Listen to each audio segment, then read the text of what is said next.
30 ବର୍ଷ ତଳେ ଯାହା ହେଇନଥିଲା ଆଜି ତାହା ହେବାକୁ ଯାଉଛି। ଦେଖନ୍ତୁ ମେଘ ବି ବହୁତ ଜୋରରେ ଆସି ଆମେ ଏବେ ପୁରା ଉଠିଲୁ ସିଧା, କିନ୍ତୁ ମେଘ ନ ଆସିବା ପୂର୍ବରୁ ଆମେ ପହଞ୍ଚିବୁ। ମୋ 30 ବର୍ଷର ସ୍ୱପ୍ନ ପୂରଣ ହେବାକୁ ଯାଉଛି ଆଜି। ଯେହେତୁ ଆଜି ମୋ ଧନ ମୋ ସ୍ୱପ୍ନ ପୂରଣ କରିବାକୁ ଯାଉଛନ୍ତି, ସିଏ ଅଛନ୍ତି ସେଇଠି ହିଁ ମୋ ସ୍ୱପ୍ନ ପୂରଣ କରିବାରେ ଲାଗିଛନ୍ତି। ମୁଁ ଏଠି ବାହାରେ ଗାଡ଼ିରେ ଆମେ ଯାଉଛୁ, ବହୁତ ଜୋରସରେ ମେଘ ଆସିଲାଣି।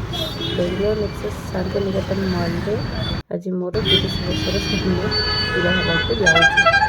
ଏଇଠିକି ଆସୁ ଆସୁ ମୁଁ ଲାଇଟ୍ କେତେ ସବୁଆଡ଼େ ଦୁର୍ଗା ପୂଜା ପାଇଁ ସବୁଆଡ଼େ ଲାଇଟ୍ ହିଁ ଲାଗିଛି। ଲାଇଟ୍ ଯେ ଲାଇଟ୍, ଆଉ କିଛି ଜାଗା ନାହିଁ। ଆଳୁ ତ ଲାଇଟ୍ ହେଇକି ପାଗଳ, ମୁଁ ପୁରା ଯେମିତି ଖୁଣ୍ଟ ଉପରେ ଚଢ଼ି ପକେଇବି। ସେଇଥିପାଇଁ ପୁରା ଠିଆ ହେଇକିରି ମୁଁ କହୁଛି ମୁଁ ଚଢ଼ିବି।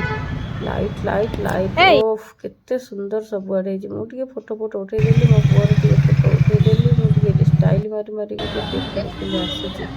ବହୁତ ସୁନ୍ଦର ଫଟୋ ଉଠେଇଲି, ବହୁତ ବଢ଼ିଆ ବି ଲାଗୁଛି ଜାଗାଟା। ଆପଣମାନେ ଆସନ୍ତୁ କେବେ, ମୁଁ ବୁଲେଇଦେବି ଆପଣମାନଙ୍କୁ। ଦେଖନ୍ତୁ ଏବେ ଲାଇଟ୍ ସବୁ ଫଟୋ ଲାଗିଛି, ଗଛ ଯାକ ସବୁ ଗଛରେ ଲାଇଟ୍। ଗଛରେ ଫଳ ଫୁଲ କ'ଣ ଫୁଟୁଛି, ଲାଇଟ୍ ହିଁ ଫୁଟୁଛି। ଟପ୍ ହେଇକି ଲାଇଟ୍ ଯାକ ଦିଶୁଛି। ଏ ଲାଇଟ୍ ସବୁ ଦେଖିଲେ ସାଙ୍ଗମାନେ। ଏବେ ମୋ 30 ବର୍ଷର ସ୍ୱପ୍ନ କଥା ଭୁଲିଗଲେ ନା କ'ଣ? 30 ବର୍ଷର ସ୍ୱପ୍ନଟାକୁ ଦେଖିବାକୁ ଯିବେ ନା ନାହିଁ? ଆସନ୍ତୁ, ଆଗକୁ ଆସନ୍ତୁ। ଭିଡ଼ିଓଟା ଲାଷ୍ଟ ତାକୁ ଦେଖିବା ପାଇଁ ଚେଷ୍ଟା କରନ୍ତୁ।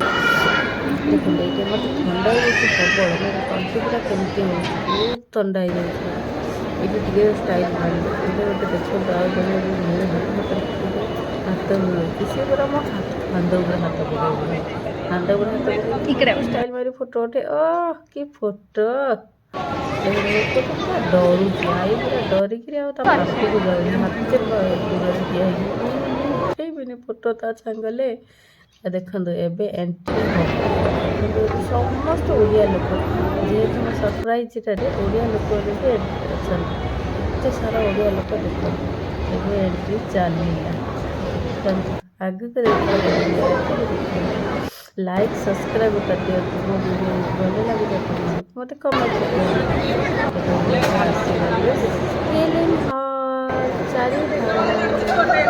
ଚାରିଧାମ ମୁଭି ଦେଖିବା ପାଇଁ ବହୁତ ଓଡ଼ିଆ ଲୋକ ଆସିଛନ୍ତି। ବହୁତ ଭଲ ଲାଗିଲା ଓଡ଼ିଆ ଲୋକ ଦେଖିକି, ପୁରା ହାଉସଫୁଲ୍। ଦେଖନ୍ତୁ ଏବେ ମୁଁ ଆସିଲି, ହିରୋଇନ୍ ଆସିଲେ ଏବେ ହେୟାରକୁ ଟିକେ ଆଡ଼େଇ ଦେବେ ହାତରେ। Heroine coming. ଦେଖନ୍ତୁ VIP ସିଟ୍ରେ ଟିକେ ବସି ପଡ଼ିଲୁ, ମା ପୁଅ ଟିକେ ଫଟୋ ଉଠେଇବାକୁ କହିଲେ। ଧନ ଟିକେ ଫଟୋ ଉଠେଇଲା, ଆମର ଧନ ଟିକେ ଫଟୋ ଉଠେଇବାରେ ଲାଗିଛନ୍ତି। ଆମେ ଟିକେ ଏଠି ବସିକିରି VIP ସିଟ୍ରେ, କେବେ ବି ଆସିନି, ଆଜି 30 ବର୍ଷ ପରେ ମୁଁ ଆଜି ଆସିଲି ଫିଲ୍ମ ଦେଖିବା ପାଇଁ। ସେ ପୁଣି ମୋ ଧନ ଚାହିଁଲେ ବୋଲି, ମୋ ଧନ ମୋତେ ନେଇକି ଆସିଲେ। ମୋ ଧନ ଭଳି କିଏ ଆଉ ହବ? ଦେଖ ଏଇଟା ବସ, ମୋର ଧର୍ମ ପତ୍ନୀ ଏଠି ବସ। ଫିଲ୍ମ ହଲ୍ରେ ବସିଲୁ ସମସ୍ତ ଓଡ଼ିଆ ଲୋକ, ଟିକେ ମା ପୁଅ ଥଣ୍ଡା ପିଇଦେଲୁ। ସେଇ ଥଣ୍ଡା ପିଇବା ଯୋଗୁରୁ ଆଜି ଏଇ ଅବସ୍ଥା ହେଇଛି, ମୋ ତଣ୍ଟି ଫିଟୁନି। ମୋ ଭିଡ଼ିଓ ଭଲ ଲାଗିଲା ଯେ ଲାଇକ୍ ସବସ୍କ୍ରାଇବ୍ କରିବେ। Bye bye.